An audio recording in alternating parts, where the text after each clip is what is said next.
योगी आदित्यनाथ का बुलडोजर एक बार फिर दिल्ली के रोहिंग्याओं पे चलने वाला है। जी हां, आपको बताएं, बहुत सारे रोहिंग्याओं को दिल्ली में अमातुल्ला खान नाम का जो अल्पसंख्यक मामलों का मंत्री है आम आदमी पार्टी का, उसने बाकायदा एक षड्यंत्र के तहत बांग्लादेशी रोहिंग्याओं को जमुना के खादर में बाकायदा बसाया था। और वो दिल्ली एरिया में भी है, वो यूपी एरिया में भी है। आपको बताएं, जो नदी कोई भी बहती है तो उस राज्य में से, जिस राज्य में होकर वो बह रही है, उस राज्य की जो जमीन है यमुना के अंदर की या नदी के अंदर की, जो खादर एरिया होता है वो सिंचाई विभाग का होता है। और जो यमुना है दिल्ली की, उसके एक तरफ नोएडा है, उत्तर प्रदेश का एरिया है, यानी दूसरी तरफ ओखला और दिल्ली का एरिया है। और वो जो यमुना है उसकी जो धार पानी की बहती है, उसके नीचे जो खादर का एरिया है जो सिंचाई विभाग का है, उस सिंचाई विभाग के क्षेत्र में यानी यमुना के किनारे रोहिंग्याओं की झुग्गियों को बसा दिया गया। और दिल्ली के अमातुल्ला खान आम आदमी पार्टी के जो मंत्री हैं, उन्होंने बाकायदा उनके राशन कार्ड और आधार कार्ड और क्या क्या बना दिया और उनको मेडिकल फैसिलिटी भी दी गई। अब उसी के सहारे वो लोग यहां रह रहे थे, पूरी प्लानिंग के साथ उनको बसाया गया। लेकिन योगी आदित्यनाथ को जैसे ही ये जानकारी मिली कि कुछ रोहिंग्या उत्तर प्रदेश के खादर एरिया में रह रहे हैं, तो उन्होंने तुरंत सिंचाई विभाग को यह आदेश दिया है कि यह जमीन पूरी की पूरी खाली कराया जाए, क्योंकि यह जमीन करोड़ों अरबों रुपए की है। आपको बताएं कि यह जो जमीन है 21 हेक्टेयर, आपको बताएं लगभग 51.66 एकड़ जमीन यह है टोटल। इसमें से अभी तक 6 एकड़ तो खाली कराई जा चुकी है। उस पर बुलडोजर चलाकर जो पक्के निर्माण थे और झुग्गियां थी वो तोड़कर बिल्कुल नास्ता नाबूद कर दिया गया, प्लेन कर दिया गया है। अब बाकी का जो एरिया है दिल्ली और यूपी से सटा हुआ बॉर्डर एरिया में जहां ये रोहिंग्या बसे हुए हैं, वो आपको बताऊं कुछ ओखला का क्षेत्र है, जसोला और मदनपुर खादर, सैदाबाद, जैतपुर, खुरेजी खास, ये कुछ एरिया हैं जो यमुना के किनारे किनारे हैं। और इस यमुना के किनारे एरिया में जो सिंचाई विभाग उत्तर प्रदेश का एरिया है, उसमें ये झुग्गियां हैं।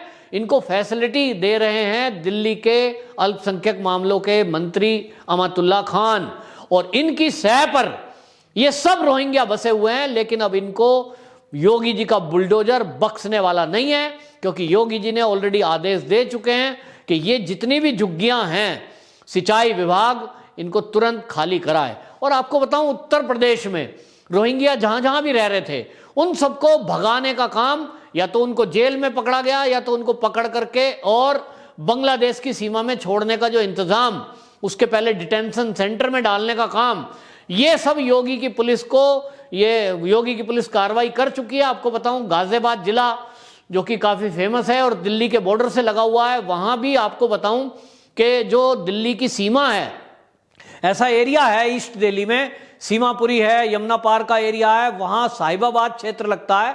उस साहिबाबाद क्षेत्र में भी बहुत सारी रोहिंग्याओं की झुग्गियां वहां बसी हुई थी, लेकिन उन रोहिंग्याओं की झुग्गियों को बाकायदा बुलडोजर ने तोड़ दिया है। और पिछले ही कुछ दिन पहले उन पर एक्शन लिया गया।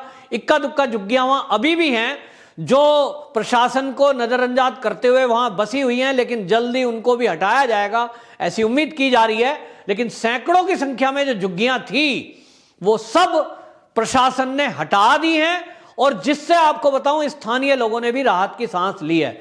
मैं खुद एक साहिबाबाद के ऐसे क्षेत्र में रहता हूं जो डिफेंस कॉलोनी का एरिया है, वो भोपुरा गांव के सामने, वहां ये झुग्गियां बसी हुई थी। और इन झुग्गियों के बसने से जो मुख्य समस्या थी, ये क्या करते हैं, दिन भर कहीं ना कहीं कूड़ा बीनना, कहीं चोरी करना, कहीं छोटी मोटी घटनाओं को अंजाम देना, और उसके बाद ये कई बार जैसे तार चोरी कर लिए, उस तार के अंदर से एल्युमिनियम या तांबा निकालने के चक्कर में उस तार के जो झुंड है उसमें आग लगाते थे और उससे प्रदूषण फैलता था। ये कड़वा जहर वातावरण में फैलने का काम, और काम इनका रहेगा कबाड़ी का, लेकिन गली मोहल्ले में ये ठेली लेकर और थैला लेकर निकलते रहेंगे। कोई भी सामान इन्हें दिखाई दे गया, कोई गेट खुला हुआ दिखाई दे गया, तो ये सामान को उठाकर अपने रख लेते थे।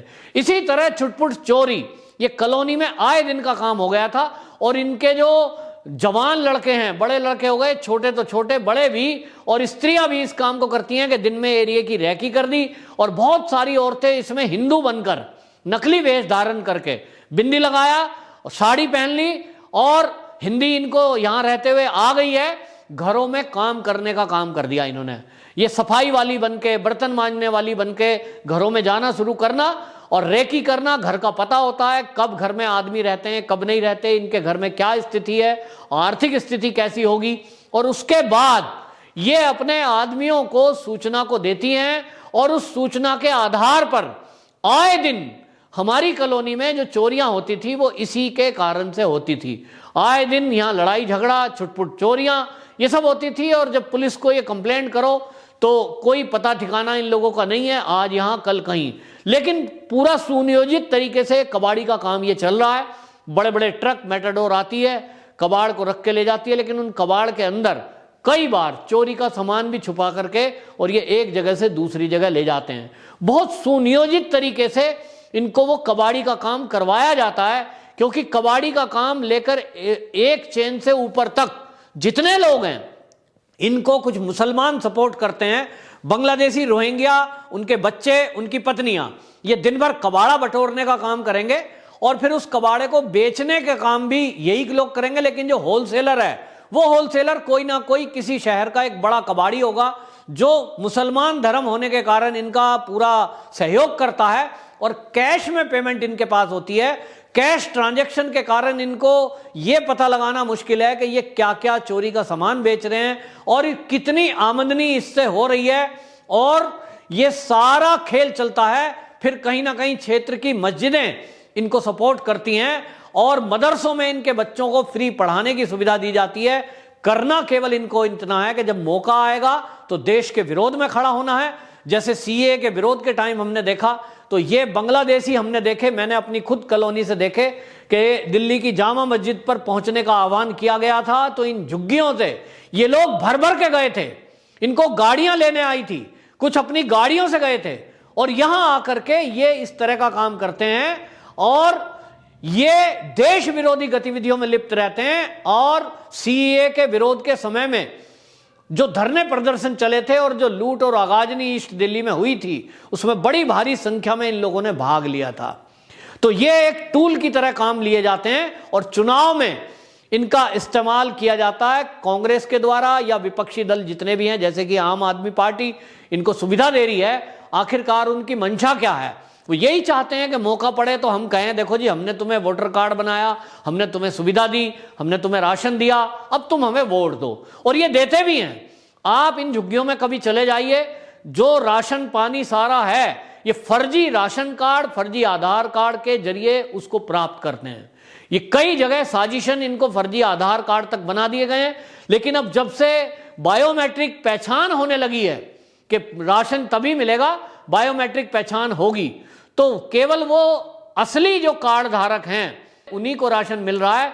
और इसी में आपको बताएं, कुछ सरकारों ने इनकी सुविधा करी है कि इनके फर्जी आधार कार्ड तक भी बना दिए हैं। ये दिल्ली की आम आदमी पार्टी की सरकार ने ये किया है। इसकी भी जांच होनी चाहिए कि ये हुआ है कि नहीं, क्योंकि पश्चिम बंगाल में ये देखने में आया है कि वहां बहुत बड़ी संख्या में जो रोहिंग्या रहते हैं उनके पास पासपोर्ट भी फर्जी दस्तावेजों के जरिए मिला है। दिल्ली में भी एक दो लोग ऐसे पकड़े गए जिन्होंने फर्जी दस्तावेजों के जरिए पासपोर्ट तक बनवा लिया। तो आखिरकार दिल्ली के ये जो रोहिंग्या हैं, इनको सरकार अगर सुविधा कोई दे रही है, वो किस बिना पर दे रही है, क्या तरीका है, क्या इनके राशन कार्ड जो बने हैं वो किस आधार पर बने हैं, किसने बनाए, ये जांच होगी। तो ये जांच कौन करेगा? जब सरकार का एक मंत्री ही बैठा हुआ, और अल्पसंख्यक मामलों का मंत्री अल्पसंख्यक होने के कारण इनको वो सारी सुविधा देता है जिसको पूरी छूट दी गई है, और एक फंड दिल्ली सरकार ने दिया है।